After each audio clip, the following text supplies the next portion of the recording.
we will wait to start the program. I see that we have several participants joining us right now.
Thank you very much, Sonali, for the video.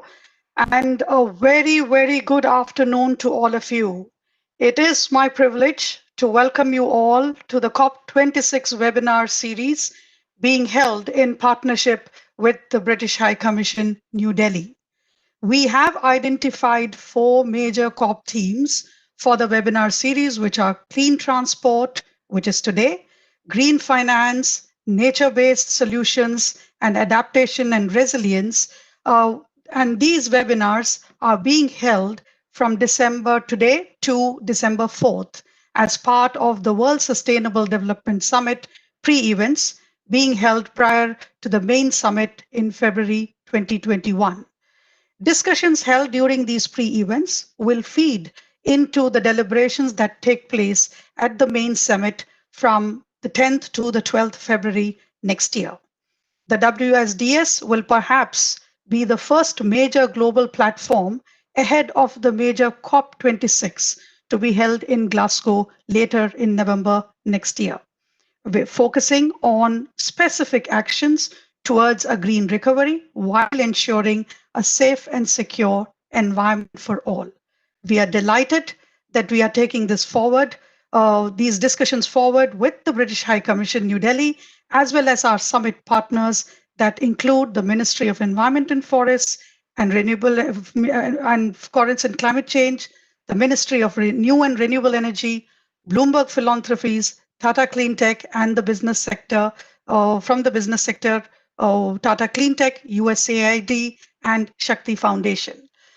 We are extremely glad and thankful to the British High Commission to have allowed us to take on the major deliberations as we move along to the summit and beyond that.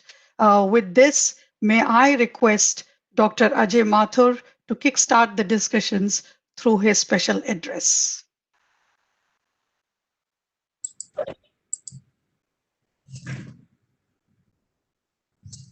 Thanks, Purna.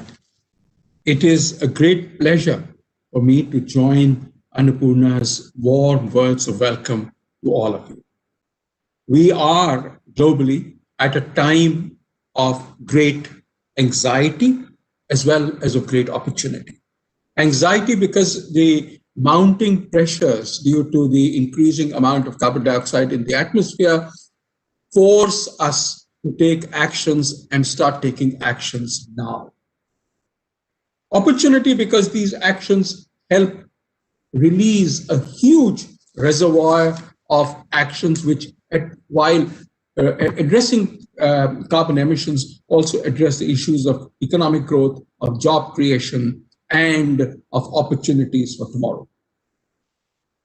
Consequently, we are therefore looking at the broad picture of how do we move ahead. In our view, as we move towards a carbon-free future, this has to be built on the shoulders of the here and now benefits that people get. The here and the now benefits could be very different. It could be economic benefits, it could be social benefits, for example, when you get cleaner air quality, as is the case with the discussion today on e-mobility. We also look at issues related to how do we look at natural solutions, the nature-based solutions.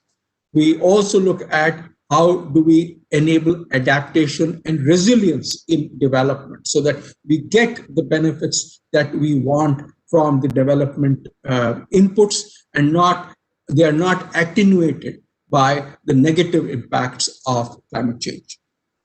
All of this needs finance, and hence green finance becomes essential as well. These are the 4 theme areas of COP26, and we look forward to initiating a discussion today, tomorrow, the day after, and the day after that on these 4 themes.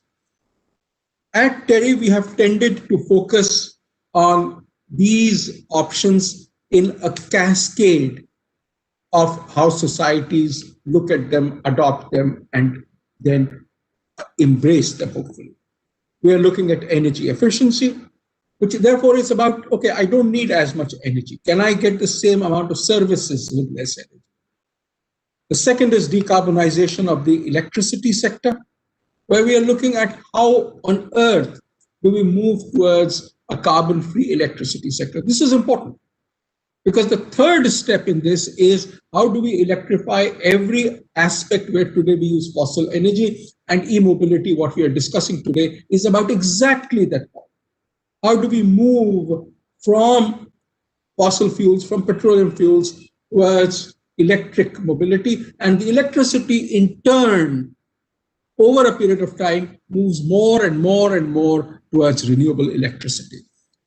We can't afford to wait for electric mobility to start only after we get zero carbon electricity. That would, I am of the opinion that these 2 things have to happen simultaneously, so that by the time e-mobility takes off, we also have a large amount of decarbonized electricity as well.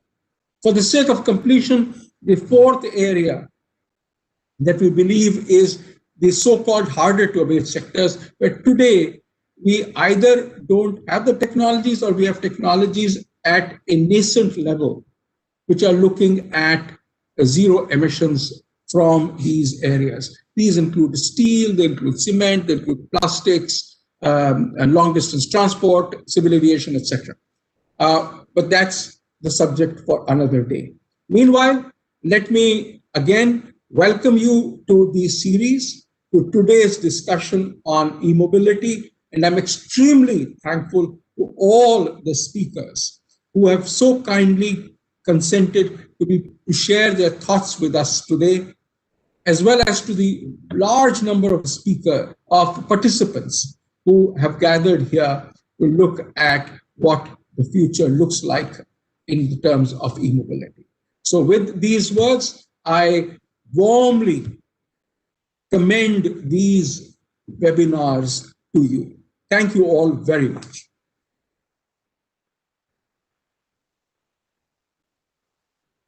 Thank you, Dr. Mathur. Thank you very much. And I am looking at the list. I hope we do have with us Mr. Carini, the Deputy Chief of Mission, Embassy of Italy, who are also the co-host of the COP26, which will be held in November 2021.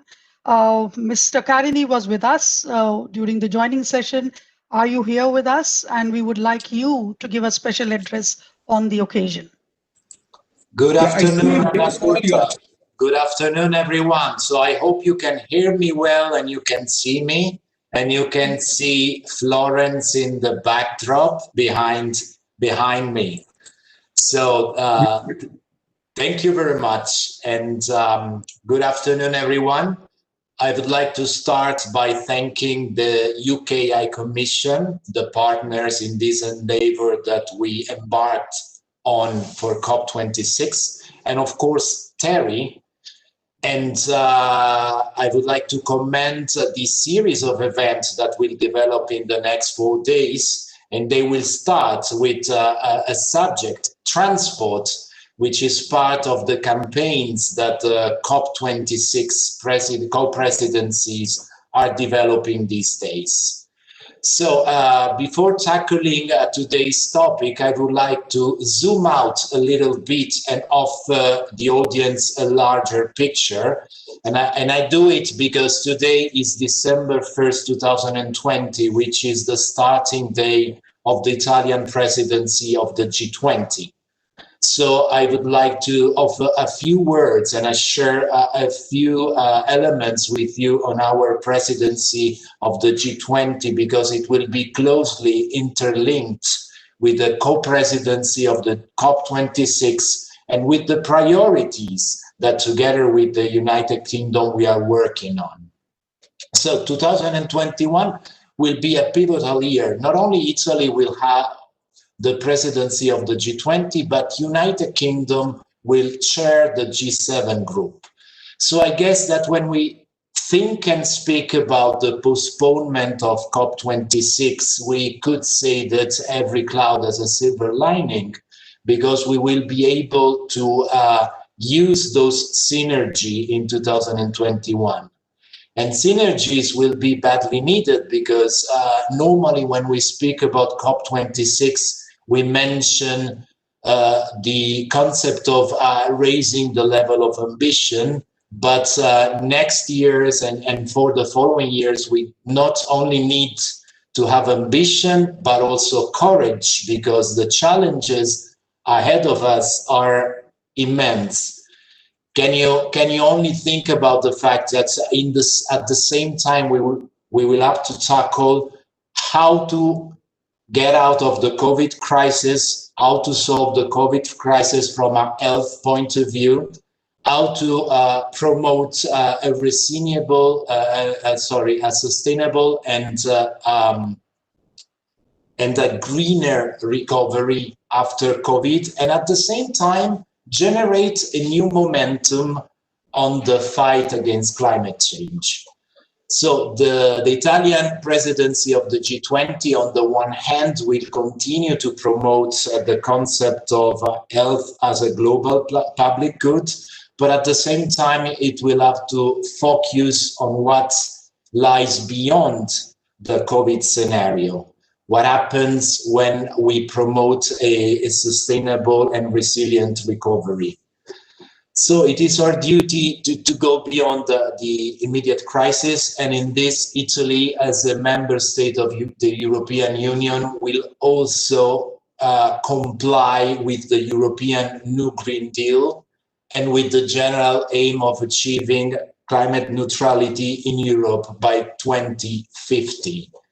And this quick mention to the European Union allows me to touch upon very briefly the issue of today's seminar, which is e-transport, because the transition to renewable energies will be one of the pillars of our action for environmental sustainability. And in this framework, smart grids and, generally speaking, the digitalization of electric grids will be essential tools to reduce emissions and enhance efficiency.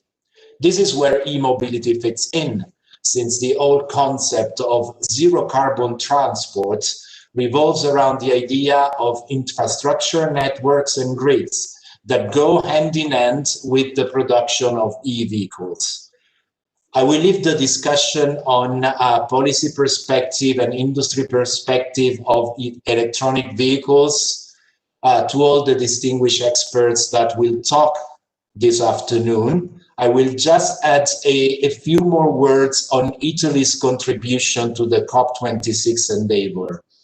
Our presidency of the G20 will focus on three pillars, the so-called three Ps, which are people, planet, and prosperity. The second pillar, which is planet, it's where Italy will be committed to work towards climate action. We will be called upon to renew our ambition and commitments to improve energy efficiency, to reduce emissions, to safeguard the environment and protect biodiversity. And this is implying a relentless international coordination. That's the reason why I was talking about synergies between the G20 presidency, the G7 presidency, and the COP26. Then allow me also to devote 1 minute to the burden sharing that we agreed with the United Kingdom. Italy will particularly focus on the pre-COP event and on youth. As far as youth is concerned, Italy will host in Milan in September 2021, back-to-back with the pre-COP event, an event entirely devoted to youth, which is called Youth for the Climate.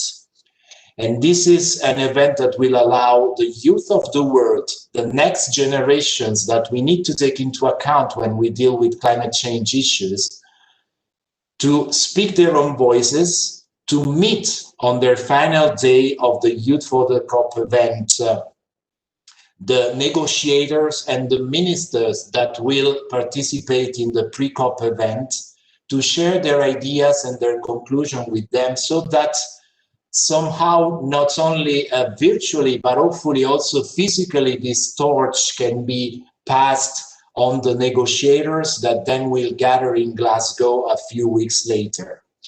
I'm talking about passing the torch also physically because we are aiming at inviting 400 young people to Milan in September 2021 to have their contribution in the debate. Hopefully there will be 2 representatives from each of the member states of the UNFCCC. And of course, there will be representatives of India, and we look forward to having an Indian youth contribution to this event. I've already spoken about the pre-COP, so I will just conclude. COP26 must unite the world on a path to zero carbon economy as we build back greener from COVID-19. So we are literally at a turning point for our planet and our health. In recalling the 3 priorities of our G20 program, people, planet, and prosperity, I would like to emphasize how those convey a clear message that we need to take care of humanity and of the planet, but it has to be through an integrated approach. And this approach has to be able to ensure a strong and greener economic recovery that is also inclusive, resilient, and sustainable. So all of these transitions, which are badly needed, will have a very high cost, but the cost of non-action will be even higher. And that's the reason why Italy, UK are committed in this endeavor in 2021. So I would like to thank once again Terry for hosting this interesting series of webinar. I would like to thank the colleagues of the UK High Commission in Delhi, and I would like to give the floor back to Annapurna, who I can see on screen. Thank you very much, and have a nice afternoon.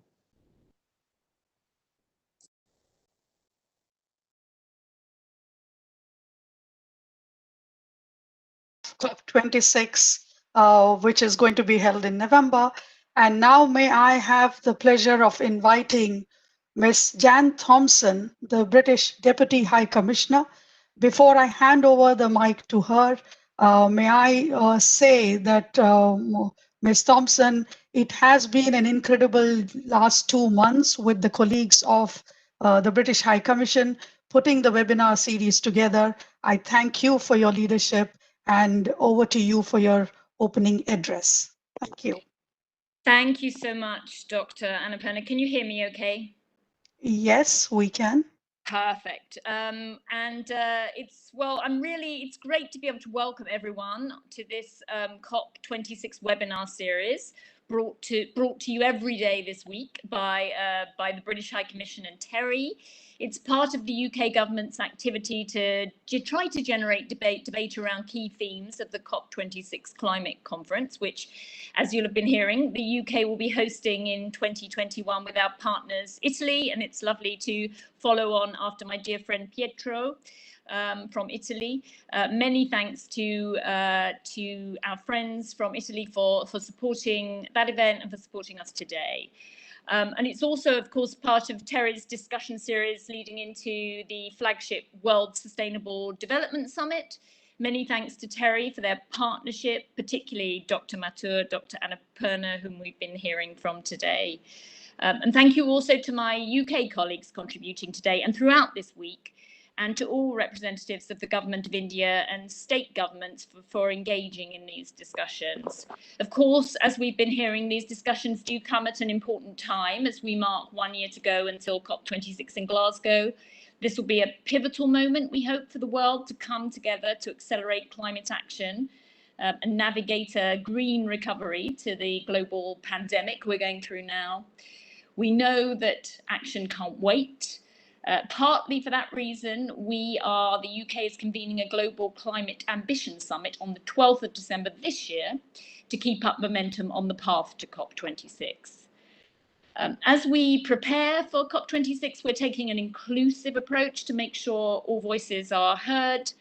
In the new year, we will be holding monthly discussions in India on priority themes for COP26, including clean energy, clean transport, green finance, nature and biodiversity, adaptation and resilience, and corporate action.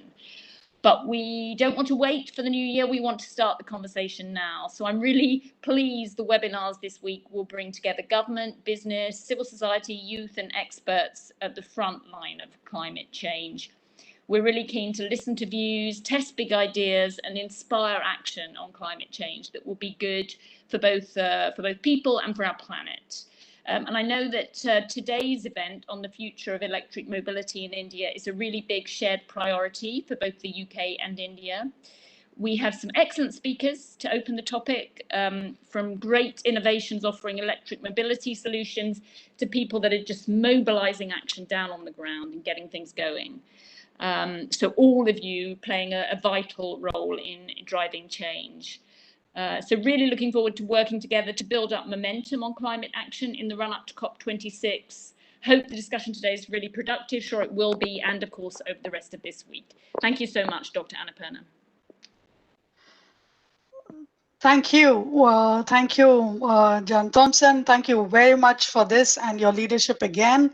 I don't know if, yes, we are so happy that Mr. Ken Flaherty, you have been able to join us. Mr. Ken Flaherty is the Regional Ambassador for Asia Pacific and South Asia for COP26.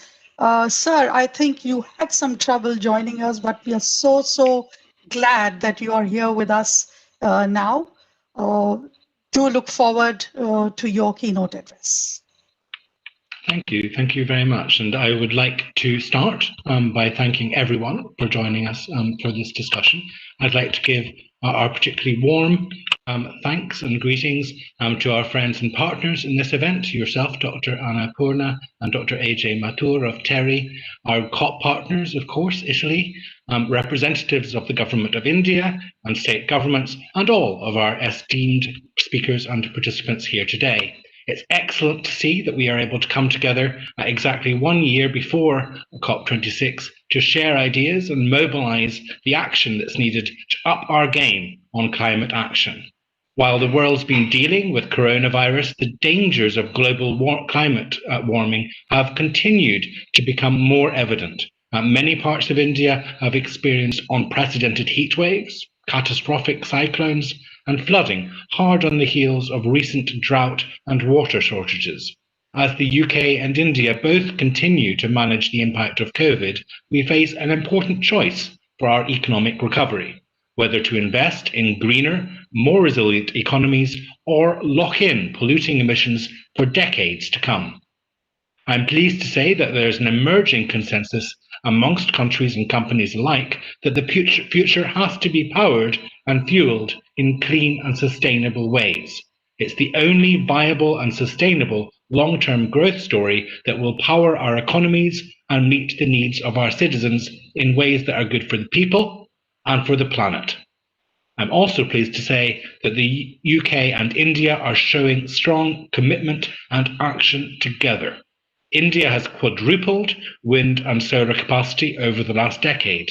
Prime Minister Modi has shown global leadership in setting up the International Solar Alliance and the Centre for Disaster Resilient Infrastructure, which the UK has been very proud to join. Indian enterprise, business, investors are also taking action. Indian Railways has pledged to achieve net zero emissions by 2030. Reliance has committed to becoming net carbon zero by 2035. Now, of course, as host of COP26, the UK is also trying to set a strong example with our legally binding target to cut emissions to net zero by 2050.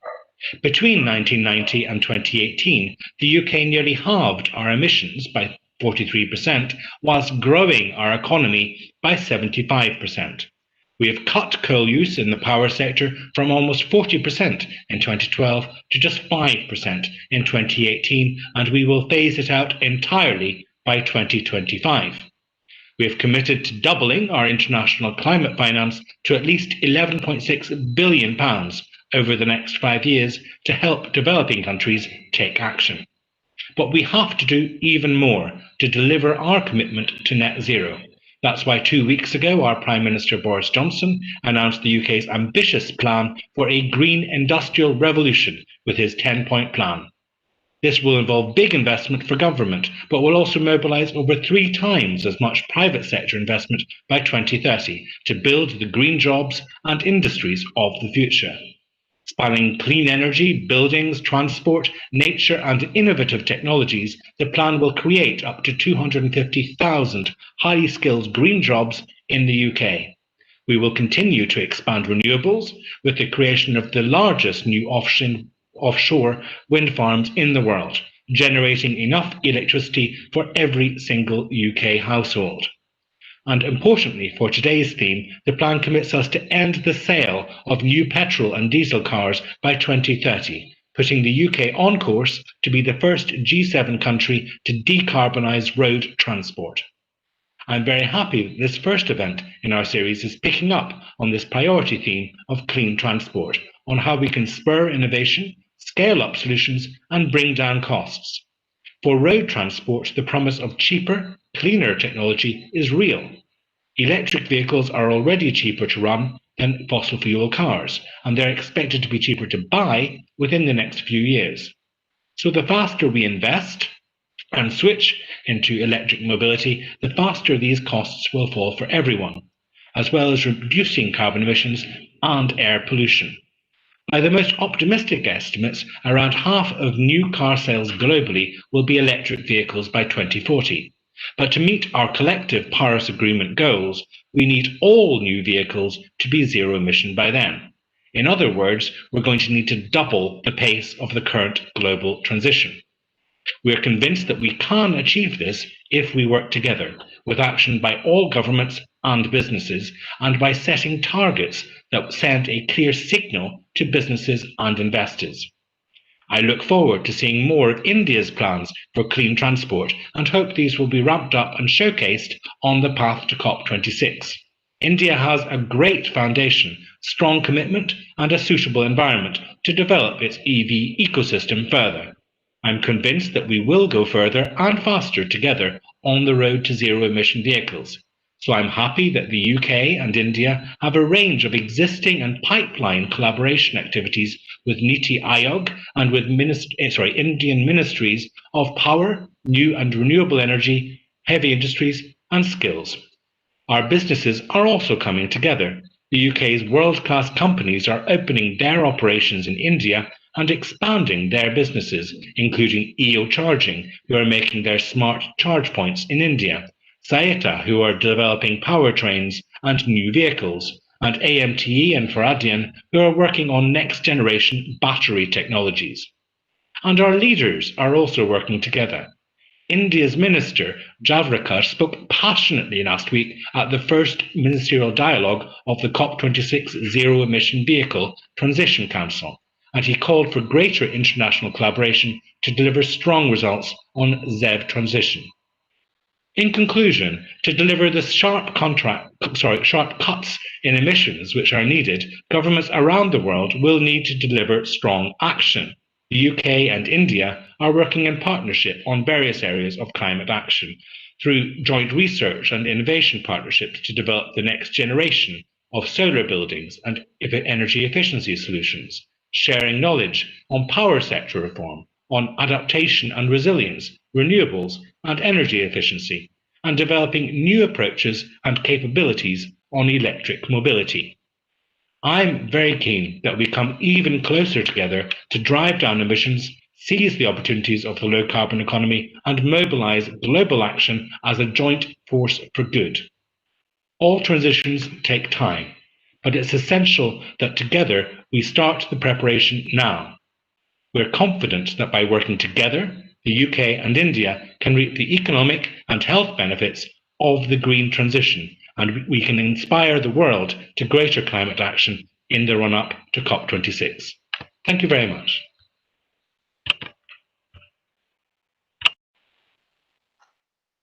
Thank you very much for your keynote address, Mr. Kenoflahati. We did have the regional ambassador for Asia Pacific and South Asia for COP26 to flag off the COP series that we are having from now to the 4th of December. Now, Mr. Ken Flohati, I would like to also mention to you that we would be taking these discussions and amplifying the discussions from this platform to the main summit that will happen in February. And through this platform, may I also request that you are with us in February, where we would be having longer discussions on some of the key issues that will be discussed at COP26. Once again, thank you very much for setting the tone for the discussions for the day today. Thank you very much, sir. Thank you very much. That will be a great pleasure. Bye. Well, with this, we actually end the session 1, which was the launch session of the COP26 webinar series. And before I hand over to Ms. Haimanti Poddar, the Senior Energy, Climate Change and Urban Advisor, COP26 Zero Emission Vehicle Transition India Campaign Lead at the British High Commission in Kolkata, to take over the next session, as she will be the lead for the next session. We have some poll questions for the audience and the speakers. Can we have the poll questions on, please? Well, we have, the question is here, and we have about 10 seconds. We would request everyone to poll right away and submit your poll response so that we could know what you think on this question. What are your views? So we have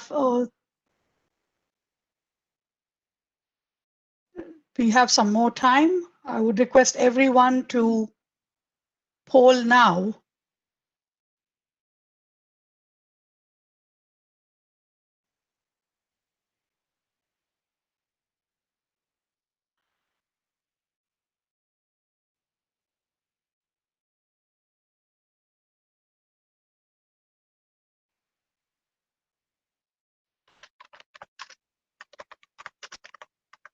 I hope everyone is polling and we can get.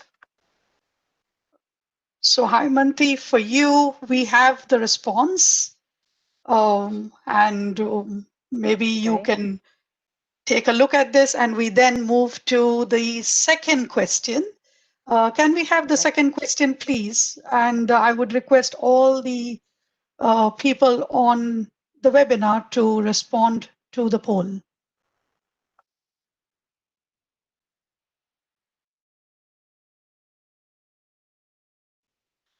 So our second question is on the chat. I think everyone can see it. We request you to poll now.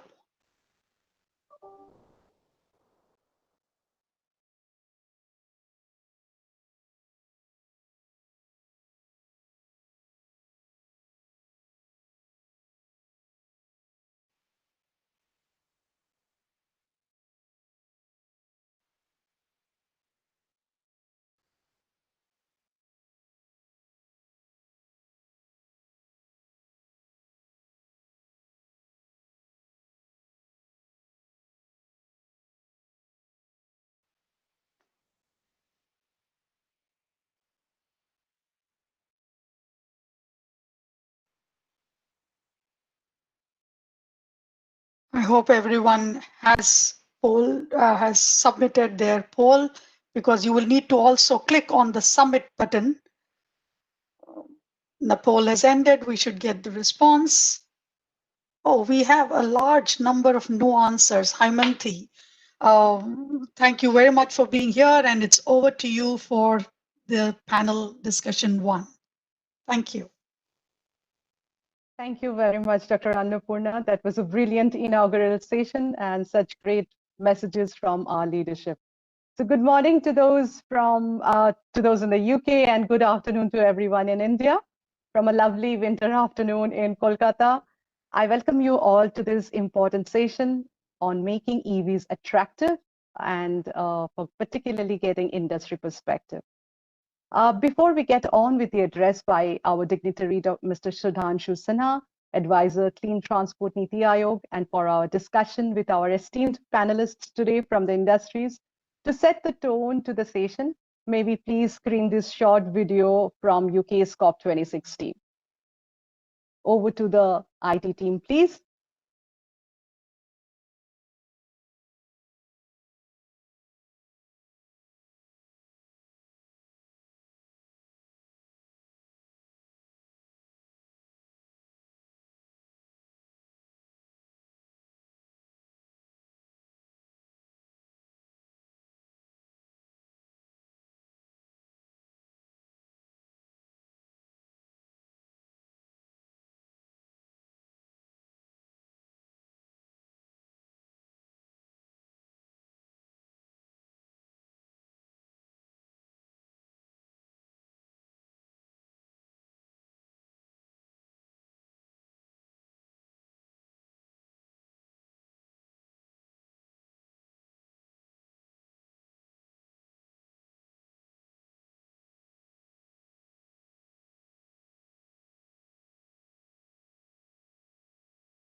Thank you very much. Let me introduce this session to you.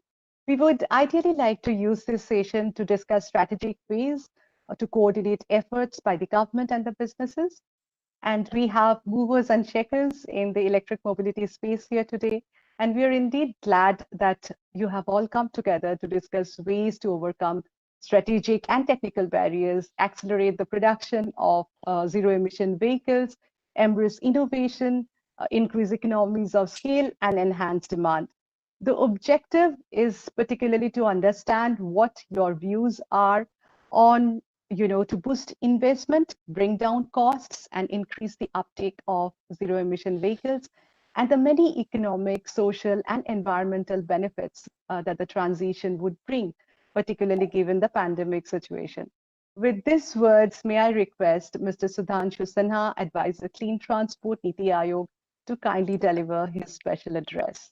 Thank you.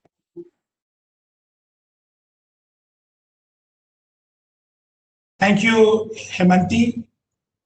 At the onset, let me first thank TERI and British High Commission for organizing this event. TERI, who have produced rich and valuable and meaningful studies for the society, different aspects of society. And British High Commission, with whom we have got a kind of constant engagement to ensure that electric mobility in a big way comes over to India. Now, 7th September 2018, that is a day which we would say that is a historic in the future of Indian mobility. The day when our Prime Minister, while inaugurating the Global Mobility Summit MOVE, he lays down the broad contours of mobility in India, future mobility of India. And he rivets them on 7 C's: common, connected, convenient, congestion-free, 4, and then charged, clean, and cutting edge. Now, this is not alliteration. These are not mere semantics. First 4 of them, if you concentrate, they emphasize on the user part: common, connected, convenient, and congestion-free.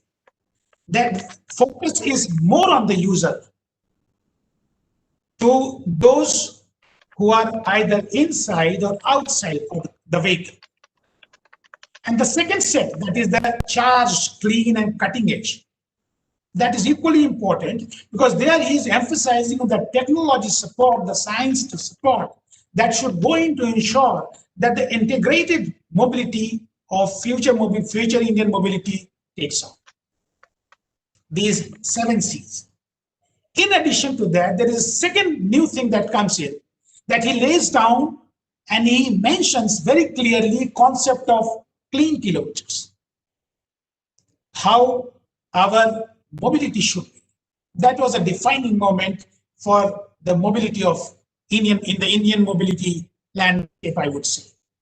Now, e-mobility has got a distinct advantage that we are aware of, whether it relates to pollution, health externalities, climate, energy security, especially with Indian context, where we are almost kind of using 193 plus million tons of petroleum products and diesel 43%, petroleum 12%, and LPG 9%.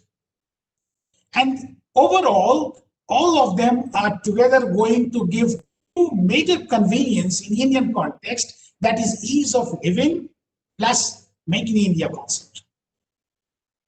Now, once we are discussing the topic that how to drive the demand, that we should first have an understanding that what it is that is holding the demand. What is the point of inertia? What are the elements of inertia that has to be broken to take the demand forward? I always take it as CDE. C stands for charging, that is the duration of charging, and so many allied aspects of charging. E is the driving range, and E is expense.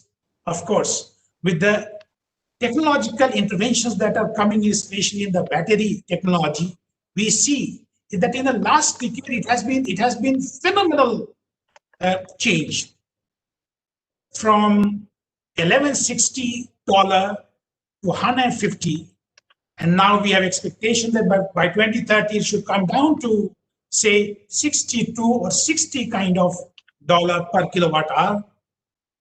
85% rise in energy density, enhanced driving range, they say from 70, 80 to 350, 400 kind of driving range.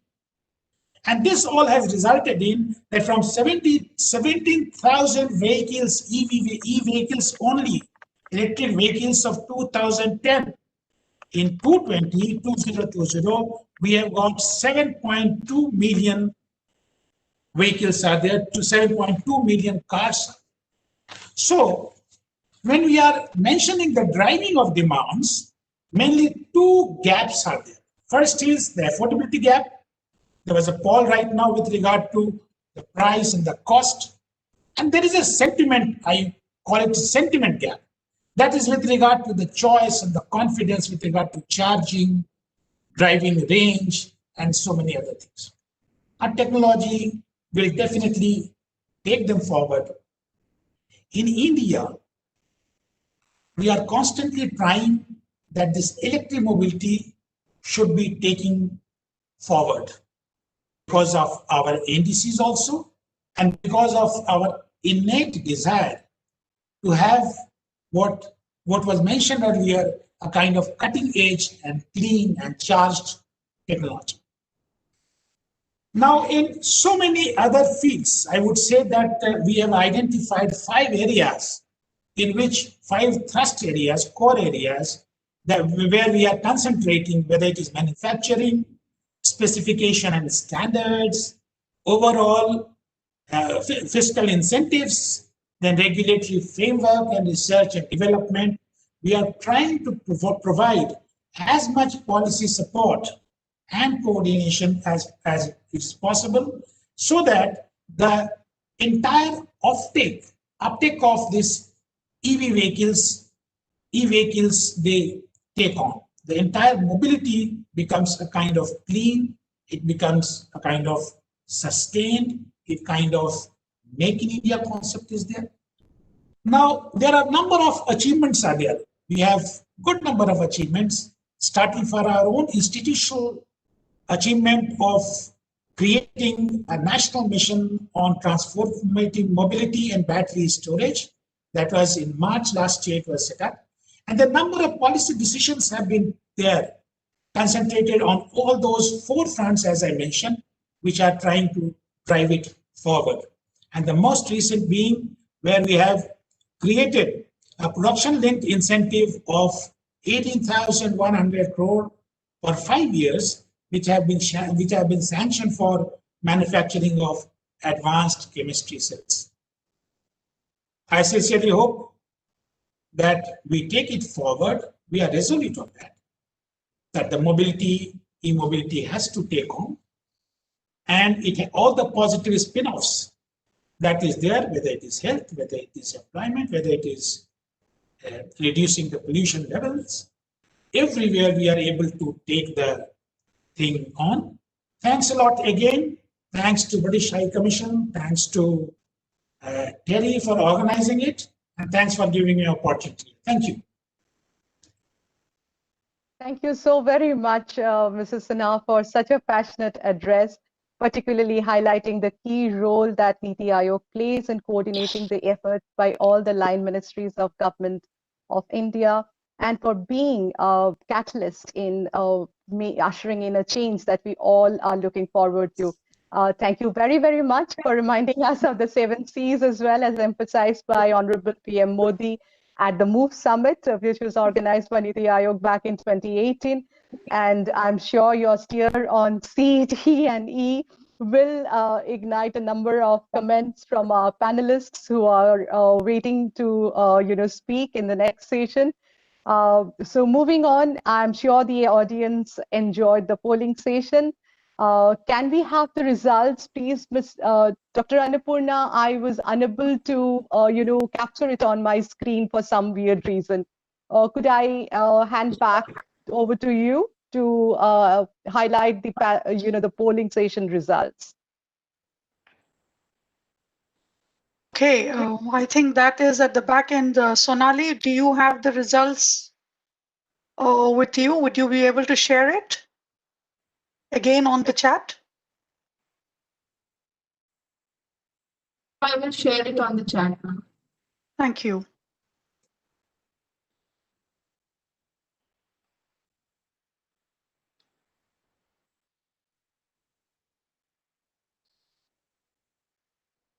Thank you, Mr. Sinha. We really enjoy the partnership that we have with NITI Aayog. We really look forward to starting our new program with you and implementing the new activities that we have planned. So may I now hand over to Ms. Priya Shankar, India Director, Environment and Climate Program, Bloomberg Philanthropies, to take forward this session. Thank you. Thank you, Ms. Poddar, and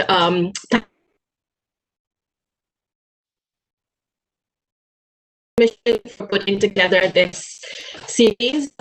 We've been hearing some really insightful remarks and so far today, and we know that globally road transport accounts for over 10% of greenhouse gas emissions, and the share has been rising. It is also a big contributor to air pollution, which has enormous impacts on health, well-being, and economic productivity. In Delhi, accounting for 28% of the air pollution share, according to a TERI study, and also contributing a significant share in other Indian cities. While part of the response to this challenge is shifting to greater public and active transport and shared mobility solutions, the transition to electric vehicles fueled by renewable energy also has an important role to play. And as we've heard, can bring benefits in terms of global warming, local air pollution, energy security, and job creation in driving the green recovery agenda. We also know that the transition to electric vehicles is already happening. According to Bloomberg NEF research, sales of internal combustion engine passenger vehicles peaked in 2017 and are already in decline. And 30% of global two-wheeler sales are already electric. However, based on current trends, the analysis predicts that by 2040, 31% of the world's passenger cars will be electric. We know that this is not fast enough to address the urgent challenges of climate change and air pollution. And we're seeing governments and companies in different parts of the world start to recognize and take action. 13 countries and over 30 subnational governments have either committed to or are in the process of committing to phasing out internal combustion engine vehicles by 2030 or 40. And many companies are committing to shift their fleets to fully electric by 2030. And in India, we've seen the introduction of the FAME2 scheme and some interesting state-level electric vehicle policies. We're here today to discuss an industry perspective on how to accelerate the transition to electric vehicles. And we have a really stellar panel of top leaders from industry that I'm delighted to introduce. Mr. Bahesh Babu, Managing Director and CEO of Mahindra Electric, Mr. Rajiv Chhabha, Managing Director of MG Motors, Mr. Sohinder Gill, the CEO of Hero Electric Vehicles, Mr. Vedanta Kumar from the UK government, the COP26 transport lead, and Mr. James Quinn, the CEO of Faradian. I'd like to request each of our panelists to kick off the discussion with a 4-minute intervention. And we're really tight on time, so please request you to stay to the 4 minutes. Mr. Babu, I'll hand over to you. Hi, good afternoon and good morning. Thank you, Terry and the British High Commission. I'm pleased to be here. The perspective which I want to share is slightly different, or I would say aligned to what we are talking, but I want to step back and say that how do we create mobility for Indians to the tune of 1 billion and above? I think the mobility requirement of a 1 billion above will be different than the mobility requirements, let's say in UK and other parts of the world. Because the car penetration in India is much lower at 20 to 25 cars per thousand compared to much higher numbers in UK.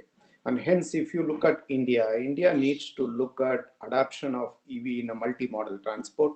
We talk about two-wheelers, three-wheelers, fleet four-wheelers, and even personal cars. So our experience of Mahindra, we have been in 2 decades in electric mobility. I think India, because of the high energy security, the challenges of energy distribution, and also the adoption of EV needs to a close coordination between industry, policymakers, and government. I'm happy that Indian government is doing a lot of efforts. Mr. Sinha has talked about it and supportive to the industry.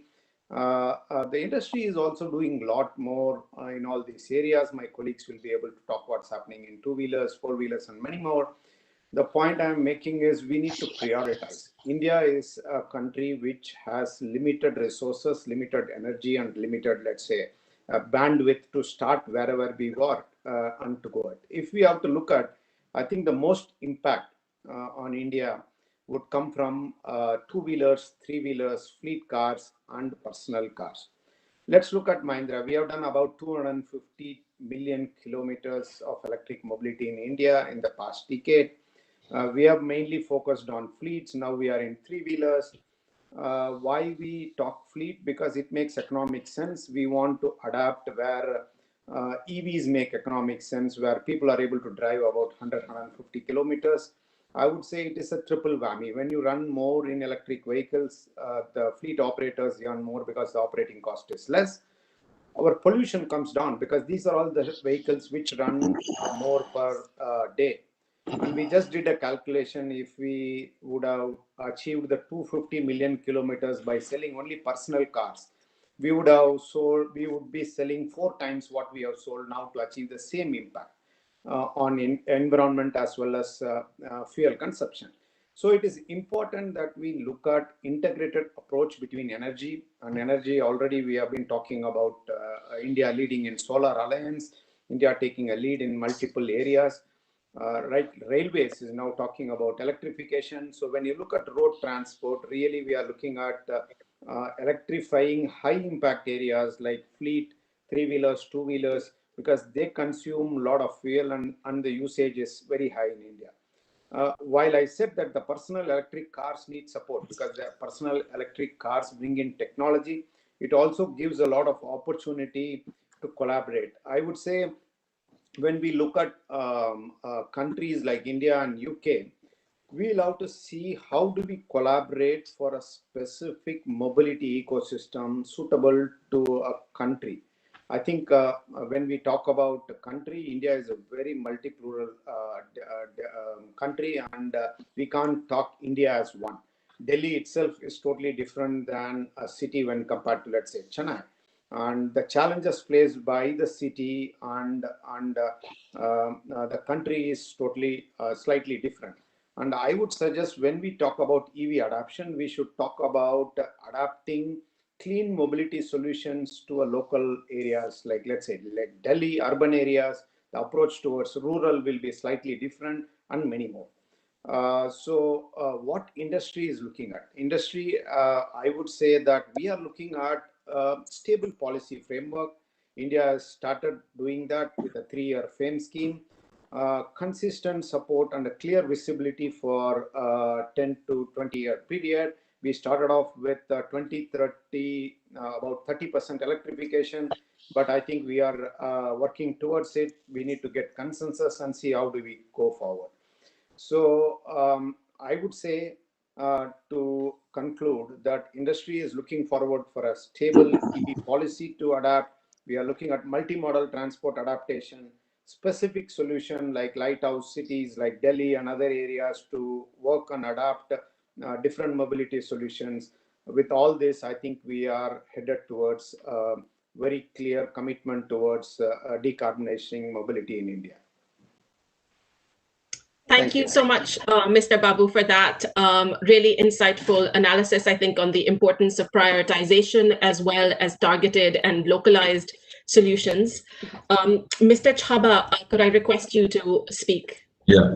So I'll, thanks a lot for inviting me to this forum, and I'll build on what Mahesh has said, that, India requires different solutions for different categories. So, I'm not an expert on 2-wheeler or 3-wheeler, but from the government perspective, rightly so, I think the priority in India is 2-wheeler, 3-wheeler buses, and then it comes to personal mobility like cars. And within cars, you have various segments. And luckily, we have Mr. Gill also, who is quite an expert, and he's been talking about this subject from last many years. So I think we'll get his perspective. And I know it personally, but audience will get to see his perspective on the 2-wheelers. And I'm sure he will agree with me that, we have been talking about the policy support and things like that since last many years. But now we are at a stage where we can say government has made it very, very clear that in which direction they want to go. And the government has done a pretty good move by having FAME 2. And also they are talking a lot about the infrastructure. So there are some elements of this whole thing. From my perspective, infrastructure is an issue where I think for 4-wheelers, for 2-wheeler, frankly, it's a private infrastructure, which I think Mr. Gill will talk about it.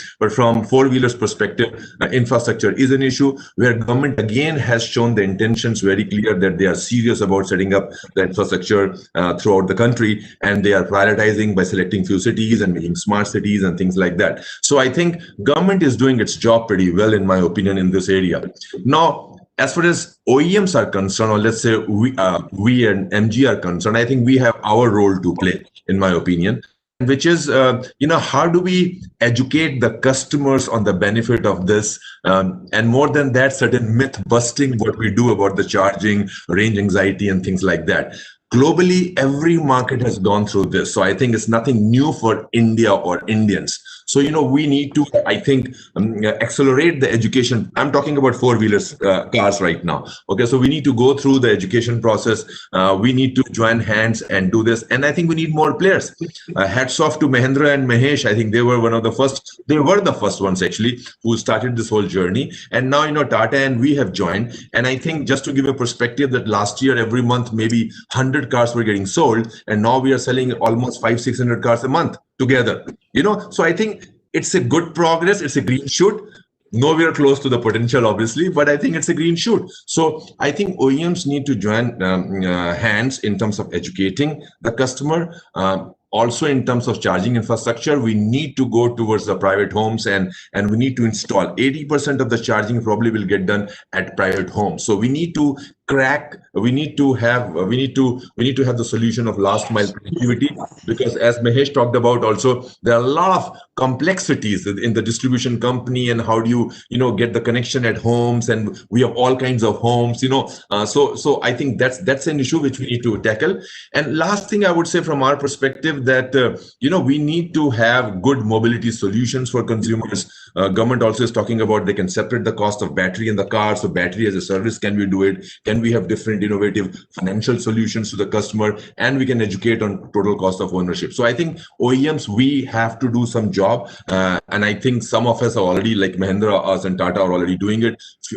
Few of us probably will join more, but this is the clear future. Nobody can deny it. Nobody can be like an ostrich that maybe EV will not come to us. I think it's here to stay and continue, and I think we need to do our job, and we need to collaborate. One last thing, ecosystem. I think we need to develop the ecosystem of partners, because no one single agency can do the job. So the charging companies, end of life cycle, battery management, OEMs, and the government all have to do their part, and we need to keep talking and collaborating. Thank you so much. Really wonderful to hear this inspiring message that EVs are here to stay, and that partnership is important to accelerate this. Mr. Gill, may I request you to speak? Thank you, Priya, and thank you, my friends, for setting the canvas for this discussion. I'll talk more for two-wheelers, and in that particularly, like Bloomberg says, or any other study says, that there will be a time 5 years from now when they will become cheaper than petrol two-wheelers. I believe in cars also perhaps the same could happen, or any other electric mobility. So whether it happens or not is somebody to, like, it's a crystal ball gazing. But today, people are not biting the value for money equation. They are looking for affordability only. So because there are not enough vehicles on the road, there is not too much of a word of mouth. So all they say is, I am not going to spend as much as I'm spending in a petrol two-wheeler. Let me try and spend 30, 40, 50, 60% of that and see what the electric vehicle is. That's why against the 30% adoption of electric two-wheelers around the world, you were saying, in India, it is less than 2%. So we have a lot of going up. Now, what can happen? What can accelerate this process? Because eventually one day it will happen. This will surely become in India also 30%, 40%, why not even more than that? But is that time 10 years, and whether we can do it in 3 years? So I believe there are 3 or 4 things that we need to do together as policymakers, as OEMs, and also to a certain extent as consumer mindsets. And the consumer is the last one, because you can't get the horse to drink water. You can take him to water only. So what we see from policy is there are very good policies being introduced, implemented, but most of them are enablers, and somebody has to pitch in to make the whole thing together. For example, lithium battery manufacturing is there, or otherwise long-term policies are there, enablers are there. So if we break the policy into few steps, and if you talk of the next 6 months, what can policy do? And every 6 months, what can they do? And one example is Delhi. I have seen Delhi policy is doing that.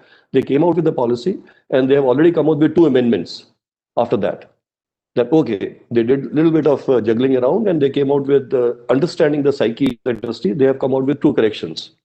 So I believe the policy should be not only long-term or mid-term, it should be broken into implementable short-term quarters or 6 monthly basis and corrected as we go with the help of what is happening onto the ground and the feedback that is being taken from the OEMs.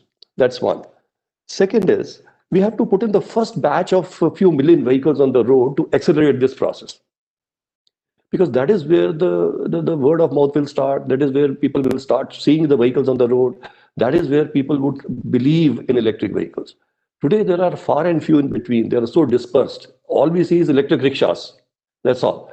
And they are perhaps dilapidated till the time Mahindra came and Kinetic came. They were all rickety, old, dilapidated things, not being worthy of even called an electric vehicle, but a good last mile solution. So I believe we have to put in good quality, few million electric vehicles on the road along with the policymakers and OEMs. Now, how to do it? One is obviously, I told you, short-term policies, whether it is fiscal or whether it is attracting the customer to buy, or it is large OEMs who are still sitting on the fence, not betting their games onto electric. So from that point of view, if we have two sets of people here, large OEMs and policymakers, make it as a target that, okay, let's put 500,000 in the first 1 year, 2 million, and work back on that. And working back would necessarily mean better products and good incentives to the customers, and then shutting off the incentives. So we have to move from affordability to value for money. The journey has to be shortened. And there, one is this. Second is a little bit of nudging or mandating.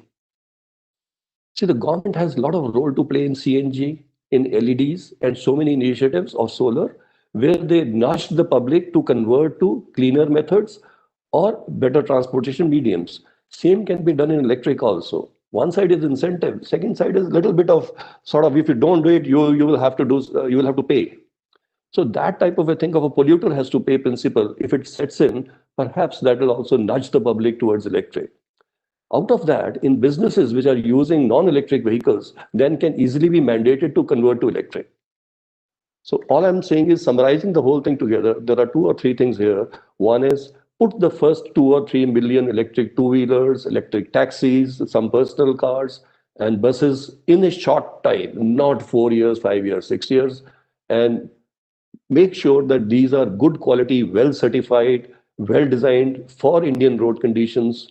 And to help to do it, the policymakers incentivize them further as front loading of incentive and also mandate some of the businesses to convert to electric. Once we have this mass, the awareness starts, the positive or negative word of mouth starts, people start talking about electric, then they can say, oh, even if it is not affordable, if it is not even equal to the petrol prices, vehicle prices, I'm getting much more than that in terms of total cost of ownership. So the total cost of ownership concept will come once there is a population of vehicles plying on the road for 3 to 4 years. We have to hit the target. Otherwise, this 5 years will become 7 years, 8 years, 9 years, and it may not happen in a normal due course of time. Thank you. Thank you, Mr. Gill. Yes, completely agree on the kind of urgency of action of doing this very quickly, and important message around the role of governments for nudges and mandates in making this happen. I'd like to invite Mr. Kumar, who's here from the UK government, to speak about how the UK is viewing some of this. Thank you very much, and I really welcome those wonderful interventions. And I won't try and echo or duplicate anything that's been said, because the perspective I come from is very different. I'm in the COP26 team. My focus is on international diplomacy within the transport sector. How can we as countries work together to make this transition to zero-emission vehicles happen faster? And I want to touch on 2 things that my colleague Mr. Chaba mentioned, which is one, that the future is zero-emission vehicles or electric mobility predominantly. And the other is that the whole ecosystem needs to come together to make this happen. What we want to do in the run-up to COP26 is basically those 2 things.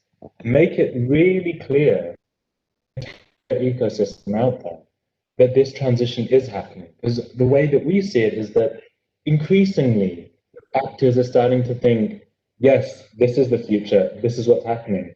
But it's not fully there yet. It's not everyone who's involved in the space, whether it's investors or vehicle manufacturers or the public, are convinced that this transition is actually happening as fast as we think it needs to.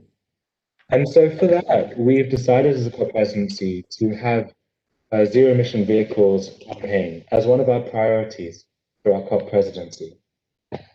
What that involves is basically 3 pillars. One pillar is actually calling on everyone who works in this space to come forward with ambitious statements or commitments or action that supports this overarching goal, which is that we think we need to, I think as was said before, we need to double the pace of this transition globally.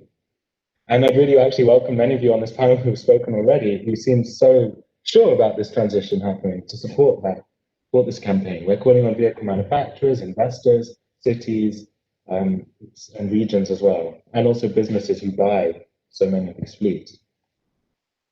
The second part of the campaign is for countries to come together and work out where collective action can help accelerate the transition.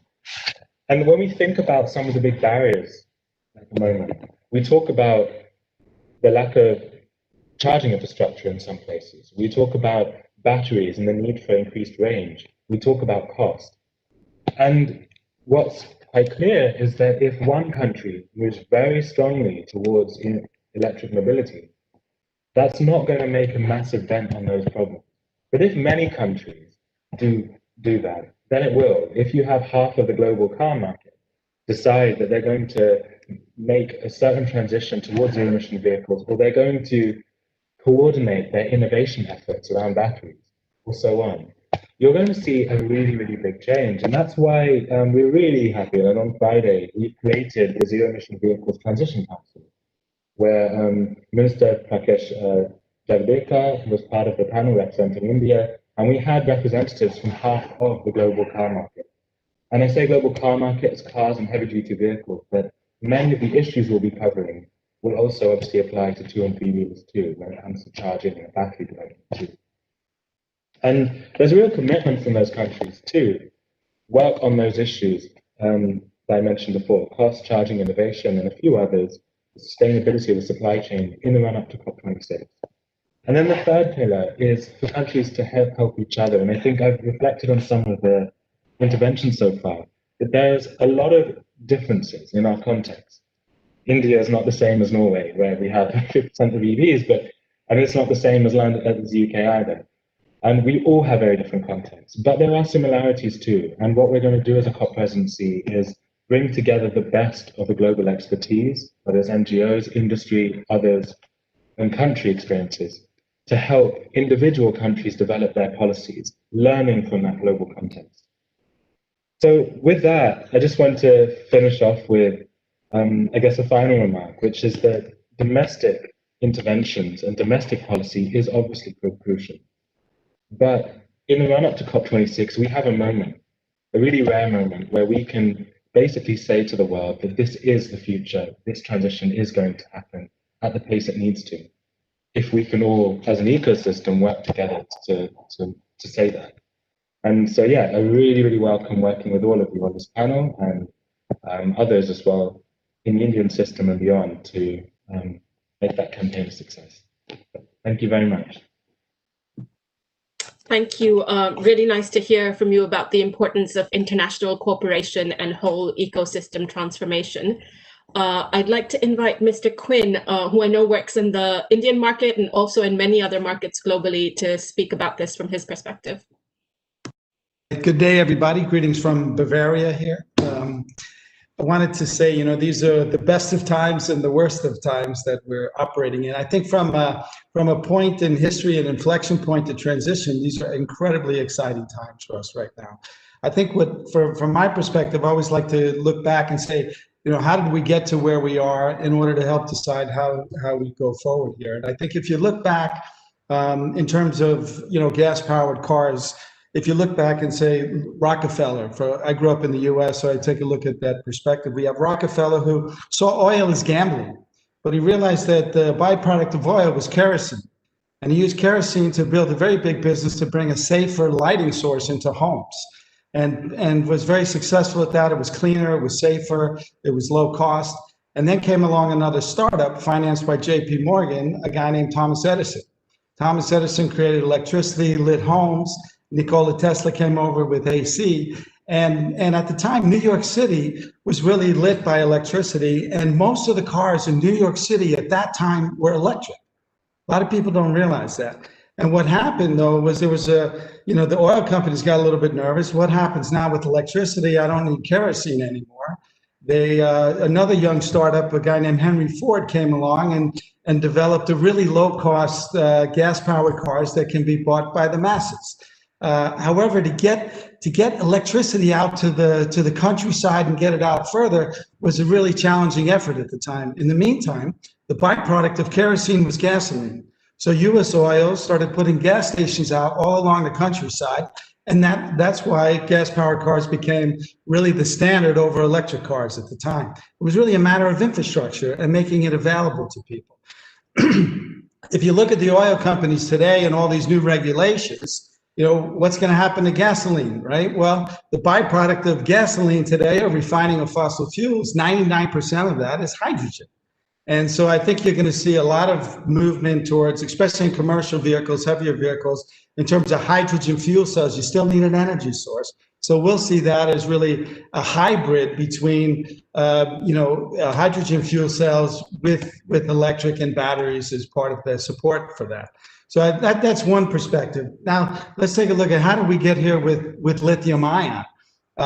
Our co-founder, Chris Wright, as you may be aware, lithium ion technology was originally developed in Oxford University in the UK, lithium cobalt oxide, Professor John Goodenough and his colleagues. And then that technology was licensed by Chris Wright, our co-founder of Ferradian, into the market. And it was probably the most famous one was licensed to Sony. And it was quite interesting because what Sony did was the original IP was developed in the late 70s, and the first products came in the market in the Sony camcorder in early 1991. What happened, though, was Sony first built the manufacturing infrastructure, qualified the technology before they took a license. And so that's quite interesting. So they really wanted to validate it. What happened was by the time the first products came onto the market, patent barriers fell because it was developed in the late 70s. Competition came into the market, prices came down. China entered the market with an end-to-end strategy. And so China built factories to manufacture lithium ion. They incentivized consumer, created demand to fill the factories, and then they took control of the material supply chain. And if you look in a cell, this is a sodium ion cell, but 80% of the cost of the cell is the materials. So even if you're building lithium ion manufacturing in India, in Europe, anywhere else, you're still dependent on the Chinese supply chain for the materials. Really a great strategy. They really got out and they dominated that. So what's happening today, China's going over the wall, if you will, and CATL is building factories in Germany, 14 gigawatt factory coming online in 2022. You have S-Volt coming in, which is a part of Great Wall Motors. You have ATL coming into India, lithium ion technology. And in my view, that's sort of outsourcing your energy security, your future to other parties, because lithium ion technology is still really controlled by that kind of infrastructure that we see today. So how do you get beyond lithium, right? And I think another example in history, in my perspective, is again in the US, we had Kennedy put a man on the moon, right? We're gonna have a space race and the whole nation got behind that. And it was unified in a common goal. And we were very successful. We beat Russia at the time, and we put a man on the moon. But then we gave up. And then we didn't invest in NASA. We didn't invest in it. And the US had to pay Russia to put astronauts on the US, on the International Space Station. I mean, we outsourced our future pioneering efforts to a competitive country, if you will. And then what comes along? Another startup, SpaceX. SpaceX now privatized this and just recently put a man on the US or the International Space Station. So I think there's so many lessons learned here. And if you look at India in particular, it's the largest importer of oil worldwide. It's 30 of the most polluted cities in the world, 22 are in India, has to go towards a renewable energy, more sustainable energy. And you don't want to outsource that to get stuck. You go away from dependent on the Middle East to becoming dependent on China. And I think, so how do you get beyond lithium? And I think the opportunity is really a technology that doesn't depend on that supply chain. I'm very biased. Sodium ion technology. We don't have any cobalt. We don't use lithium. We don't use copper, and we don't use graphite. And these can be indigenously supplied most anywhere in the world. And you can manufacture sodium ion technology on the same lines you manufacture lithium ion technology. So there's no extra infrastructure. It's not differentiated in that way. And I think it gives an opportunity to get energy security. And energy security means environmental security, it's economic security, and it's national security as well. And we think that this is a really unique opportunity. It's a bit like, you know, what Rockefeller did with putting US oil out. If you build it, they will come. You need to also have that manufacturing, you have that infrastructure.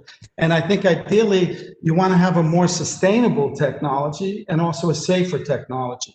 And rather than doing a Me Too approach to it, we think the opportunity is really to go beyond lithium and look at the next generation technology. But you really need to take the lessons learned from the past and apply them to policy going forward. And to be able to, you know, put an end-to-end strategy together to be successful. This is a collaboration. I think China does this very well between the government, universities, and businesses. It's very blurred lines.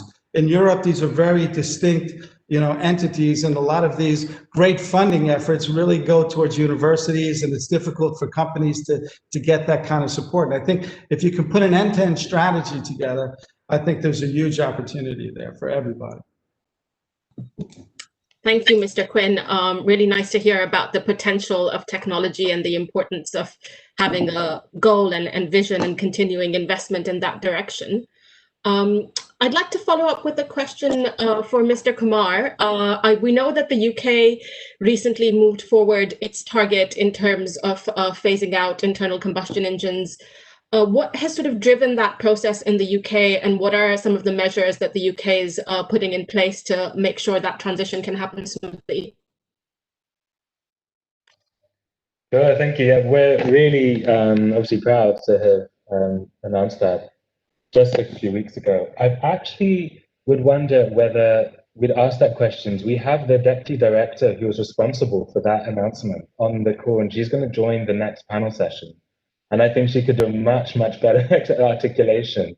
And obviously she'll take a lot of pride from what has been announced. So if it's okay, I'd actually leave it to her to answer that in full. Of course, happy to leave it to then. We have a question that's come from the audience. I don't know if any one of the panelists particularly wants to pick this up, which is around how well is India prepared to ensure affordable supply of EV batteries? And are these going to be manufactured in India, or will they be dependent on imports?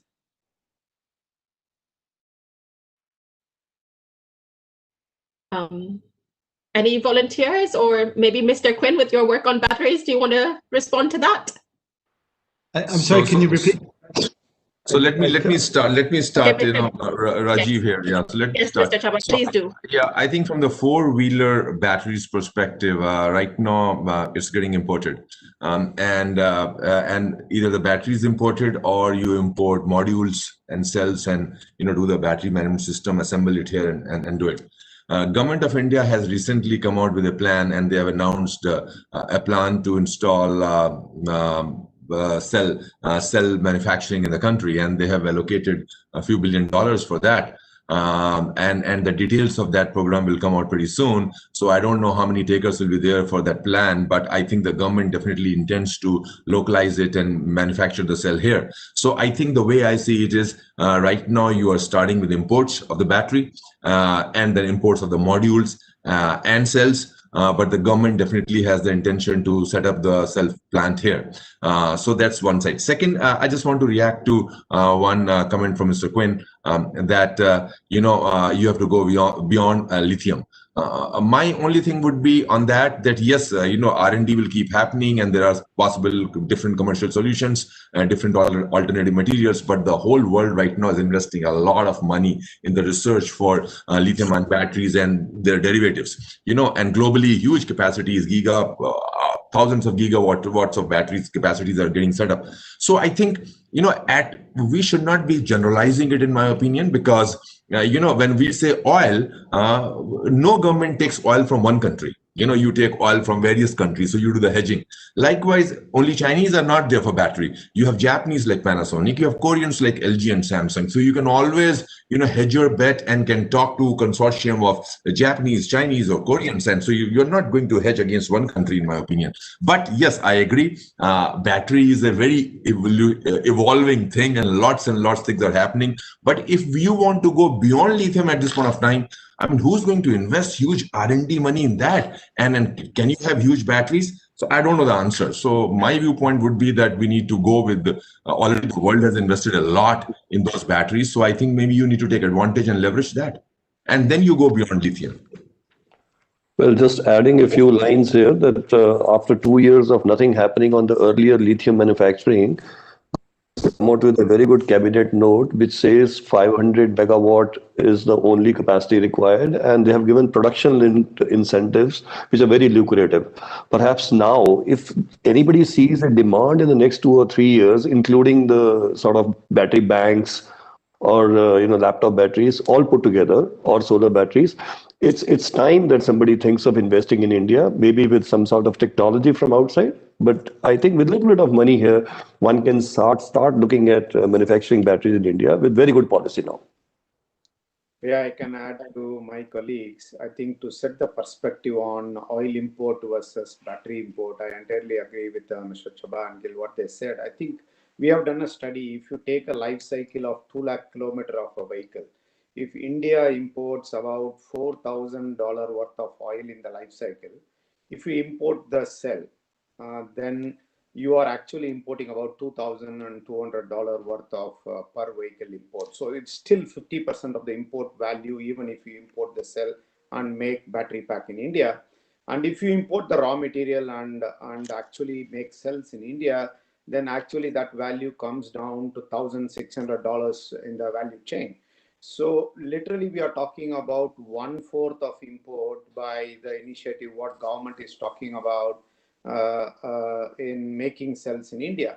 So while I agree with Mr. Quinn that we'll have to look at the end result of the capturing the whole value chain, I think global trade and economics and technology and supply chain needs legs at different places. As my colleague said, there is something in China, there is something in South America, there is something in China, Korea, there is something in how India can utilize that to the benefit and let's say save import bill for India and save energy security for India. I think lithium ion or any cell manufacturing in India is the first step, and that will reduce more than 50% of our import when compared to fossil fuel.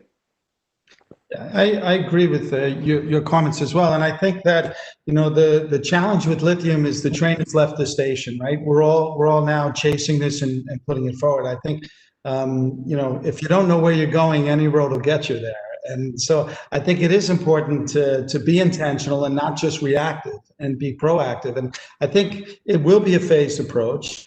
Again, I'm not saying that sodium ion will replace lithium ion completely. I think it'll coexist somewhere between NMC and LFP, and it's a broad range of applications, not just mobility, but it's also for telecom, it's cable, it's utility level, and so forth.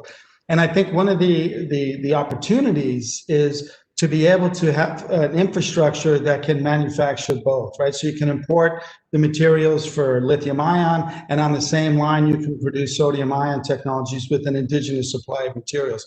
And then you phase it up as you develop the markets and you put that infrastructure in place. Thank you. I'd like to ask one final question to all the panelists before we wrap up. It's a bit of a challenging question. So I'll if someone wants to volunteer, and if not everyone wants to respond, that's completely understood.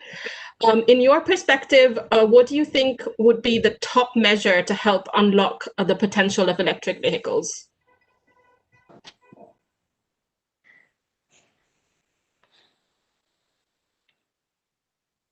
Okay, I can take that.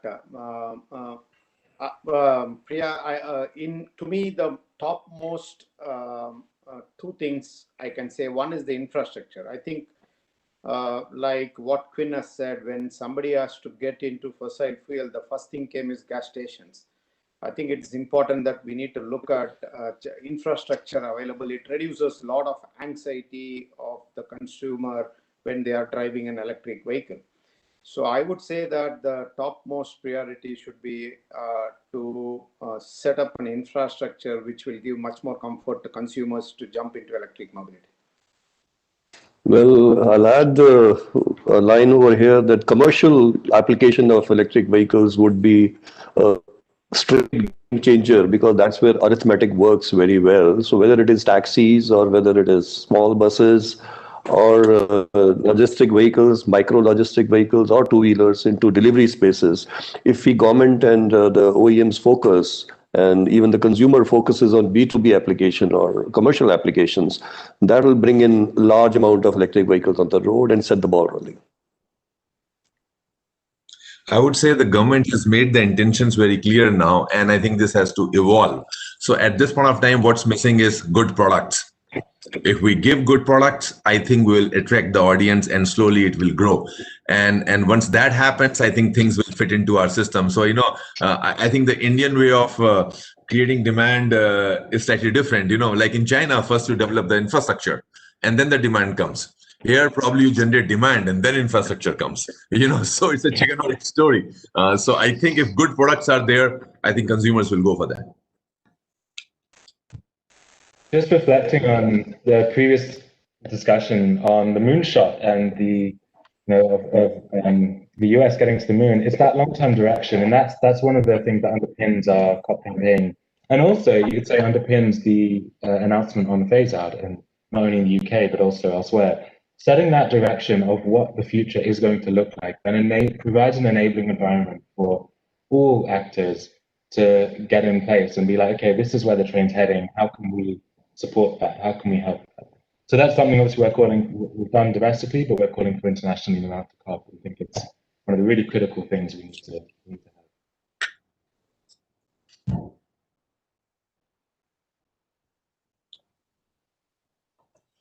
Hey, thank you. That's been really excellent to hear about the importance of charging infrastructure, of commercial applications and selling to businesses and in commercial uses, the importance of developing good products, and the significance of setting a long-term vision and direction. And with that, I'd like to thank all our wonderful panelists for joining us. Terry, once again, and hand over for the next session to Ms. Natalie Toms, who's the Economic Counselor at the British High Commission in India. Thank you all.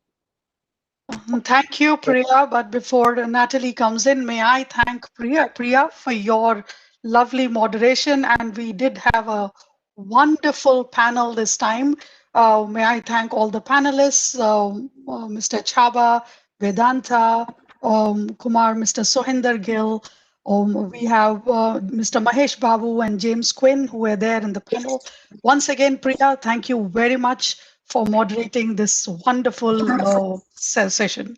Thank you very much. And may I invite the force behind this webinar series and the one who has taken such a big part in putting all of this together, Natalie Toms, the Economic Counselor of the British High Commission. Natalie, over to you for this panel. Great, thank you very much, Annapurna. That's very generous. I think we all know yourself and Dr. Mehta are the force here. But thank you very much, and it's fantastic to be here today. I head up our overall kind of diplomatic effort on COP26 here in India, and it's been wonderful to kind of kick off the seminar series in such exciting style today, and with such an excellent panel, hearing from such top industry leaders. Now, the second panel session, in a sense, kind of responds a bit to that first session, because it's a session about policy perspective, and we've heard today already from industry on many thoughts on what the priorities could be for government to help that moonshot take off. But in the next panel, we've got some experts in policy with experience in government and in advising government to talk about the practicalities of putting that policy into action. On the panel today, I'm delighted to have with me first of all Agarwal, the CEO of the World Resources Institute India, formerly the Indian Administrative Service. He was Secretary of Transport in Assam and the principal author of India's National Urban Transport Policy. So no one better qualified to speak to us today.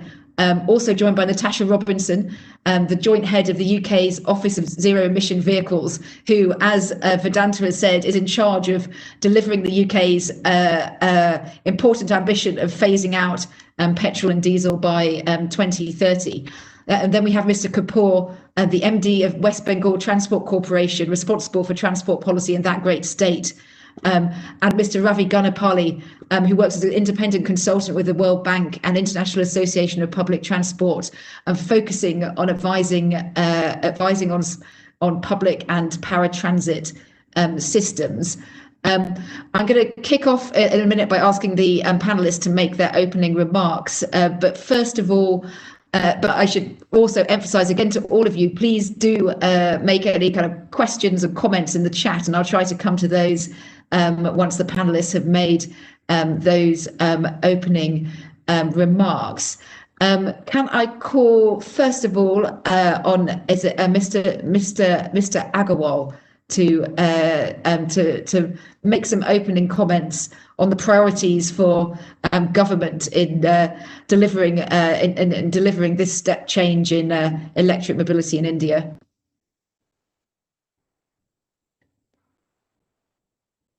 Thanks very much, Natalie. Am I audible? Yes, you are. Thank you so much.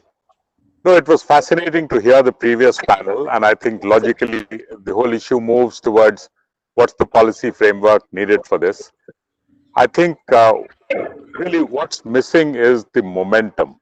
We are hearing a lot about electric mobility. There is a subsidy scheme. There is a kind of interest that government has. But what is probably needed at this stage is a more comprehensive policy that covers not only the demand side, but also the supply side. Just offering subsidies to some vehicles by itself is not enough. And I think what policies need to do is to indicate a long-term kind of a horizon. What is going to be the time up to which IC engine vehicles are going to be allowed, and how electric vehicles or zero emission vehicles are going to be phased in. Kind of a roadmap needs to be articulated. I think that is very important as far as policy is concerned. It's not just 4 years or 5 years, but over a certain period of time, what is the roadmap? What kind of regulations are going to come in, so that there is an understanding that is not just for today, but this is what is going to be the shape of things to come. I think that's the big thing. Fantastic. Thank you very much. And then turning now to Natasha, the UK has announced this ambitious target of phase out by 2030. What are your plans for delivering on that? Thanks, Natalie. Hopefully you can hear me. I jointly head up the government's Office for Low Emission Vehicles, which is joint between the business and transport departments in the UK. And it is very much a sort of joint cross-government bit of work. And alongside the announcement that we made the other week, there was also a new £2.8 billion of support spread across both the supply side, vehicles and infrastructure. And the other area that we're looking at is the regulation piece as well. So what can we do both for vehicles and infrastructure to set that sort of regulatory structure to make sure that we're preparing for the mass market. But actually the market in the UK is moving in a really good direction at the moment. Even in spite of COVID this year, there were more than 9,000 full battery electric vehicles sold in the UK in October, and it's now making up about 5.5% of the new vehicle market, but there's still an awful long way to go. Great. Thank you very much. And now to Mr. Kapoor in West Bengal. I mean, what do you think are the priorities at the state level for kind of generating demand for electric vehicles? Well, I'd like to just add on. Can you hear me? Yes. Yeah. Yeah. I think I'd like to add on what the first participant said, that, as he said, momentum, I think my keyword would be the ecosystem. What we are doing is very fragmented an effort. We just either focusing on the demand or the supply or giving incentives to the battery producers. But I think even today we haven't been able to create a perfect ecosystem. As an example, like when the mobile phones came in early 90s, it was a beautiful wonder. But it was only till 2000 and late, part of 2000 to 2010 that when internet became cheap, mobiles became cheap, and data plans became accessible, that the technology became really, helpful one. I think we have to wait for that. And secondly, I think, Natalie, whether it's England or America or Canada or Africa or Japan, whenever you're riding a car, you don't care it's electric or not electric. It's only for webinars like these where you're focused on this topic. The only issue where, Natalie, you also would be bothering in London, Natasha would be bothering, I'm bothering is, what is the mileage my car will give? If I'm buying a car, I'm a salaried employee, I want the maximum kilometers from the pounds or the rupees that I'm spending. And we still haven't been able to kind of make this a public awareness, that, this is the cost of an electric vehicle. Because to understand, environmental consciousness is important for policymakers. But for a person on the road, he needs to know what is the bang for his buck. If he's buying a car which is more expensive than a normal fuel car, what is going to be the efficiency like? I think we need to work on the IEC awareness. It's still not perfectly out there. It's only in webinars and 5-stars and concerts and events. I think the man on the road doesn't even know about it. That's my point. Thanks very much. Actually, a good point about awareness. We might return to that in a minute, because I think awareness is a subject to which we've been talking to Niti Aayog a bit in light of the kind of UK's campaign. But first of all, I will go to Mr. Ganapalli. Ravi, it would be great to hear from you on your thoughts specifically on public transport and what best kind of policy measures are needed to encourage electrification in public transport. We heard earlier that the different segments of the market are very important. Yeah, that's right. Thank you. So firstly, on the public transport in India, there is a heterogeneous mix of public transport modes. There is the formal city bus services. There are also many more informal paratransit services, which operate as shared auto rickshaws, shared minivans, taxis across. So those are the largest public transport, and there's absolutely no understanding where they operate, what are their economics, what are their operating characteristics, what vehicle technologies they are most suited for these vehicles. So the lack of knowledge on all the informal transport is one key backlog that we have.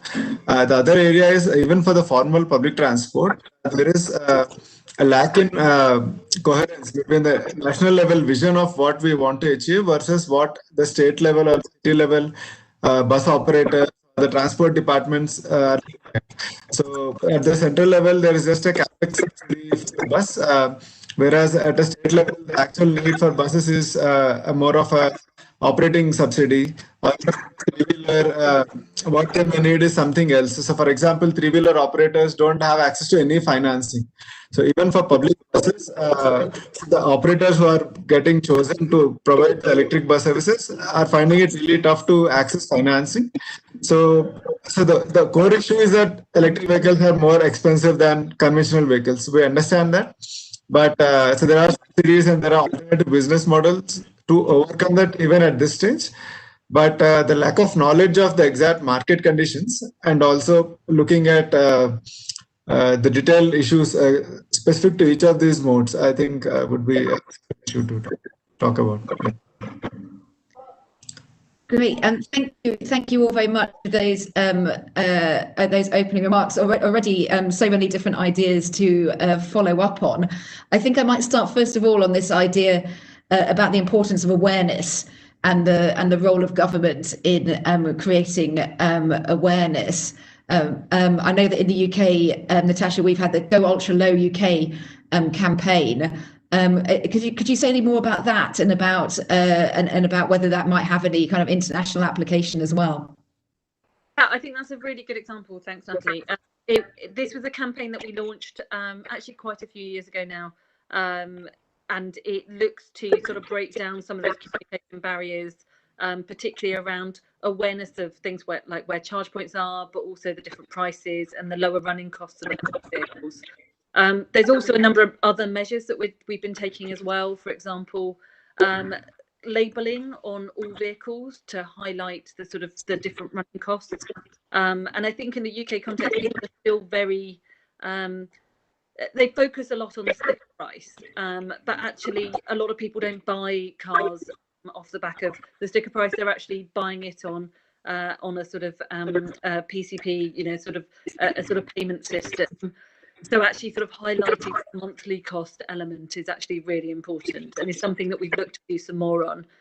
There's a really interesting report that that we worked with an organisation called the Behavioural Insight Team, looking at the sort of different nudge measures that you could take in this area, because I think particularly on charge points, one of the things that's always struck me is that people say there's an important issue about the number of charge points, but it's almost more important that people know where they are, and there is that perception issue as much as the sort of actual charge points in the ground. And that's one of the things that I think is a challenge in all areas, but a lot that we can learn sort of from each other. And I know the Go Ultra Low model has followed, for example, in New York State and other areas around the world. Great, thanks very much. And it's an interesting point, this about learning from each other, because I think the unique thing about electric mobility, well, maybe not unique, is that these are challenges and opportunities which we're all trying to grapple with at the same time. And I think that's at the centre of the campaign which Vedanta mentioned earlier. And it's interesting, we've heard today a bit from some people saying, well, of course, it's very different markets. Obviously, it's a bigger market for 2- and 3-wheelers here in India. We've had others say, actually, it's a similar across, consumers thinking in the same way in wherever they are in the world. And I was wondering if any of the panel kind of want to comment further on that, and the question of international cooperation in policy making and how important that is, and what we can learn from coordinating with each other. Can I maybe put Mr. Agarwal on the spot? Okay, thanks, Natalie. No, I think it's cooperation at an international level. It's also cooperation across different levels of government within the country. I mean, the point that Mr. Kapoor made about the person who's driving the car doesn't care what's the fuel driving it. I think those are facts of life that we have to take into account. I mean, he said it very bluntly, but that's the truth. And when it comes to cooperation, I think cooperation across different levels of government, as well as international cooperation, needs to come together in developing a comprehensive roadmap. I feel that one-off policy announcements are not good enough unless we have a clear roadmap going up for the next 10 or 15 years at least. That's where cooperation, and then you need cooperation in terms of manufacturing. You need cooperation very definitely in terms of batteries. I think you need cooperation in terms of how do you integrate the battery with the grid. If you're talking about renewable energy driving electric vehicles, some kind of an integration between the grid and the vehicle is important. All of these are really areas where cooperation can be extremely useful. Fantastic. And can I then turn to Mr. Kapoor? You mentioned state-to-state cooperation, state, national, city cooperation. Mr. Agarwal, I mean, Mr. Kapoor, do you want to comment on that at all from the perspective of West Bengal? Oh, no, has he gone quiet? In that case, I might move on to what some of the other questions which have been raised in the chat. And in fact, one of the very first questions which came up a while ago, which Dr. Mathur alluded to at the start, which is that the importance for how green can electric vehicles be today, given the dominance of thermal power in the electricity mix? So I think I'd put it as how do we go about this process of both bringing electric mobility in the transport sector while at the same time decarbonising the electricity sector? Is that interesting? Your thoughts from a UK or Indian perspective on that? I take that one first.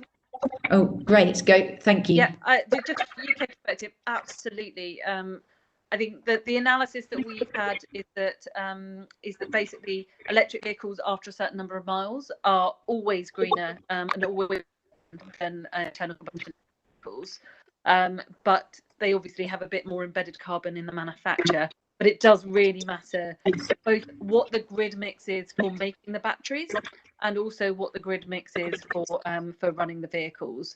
So there's already been a lot of work in the UK context in terms of decarbonising the grid, and that will continue going forward. And that's a real benefit of electric vehicles. But it is something that all areas do need to have a look at together.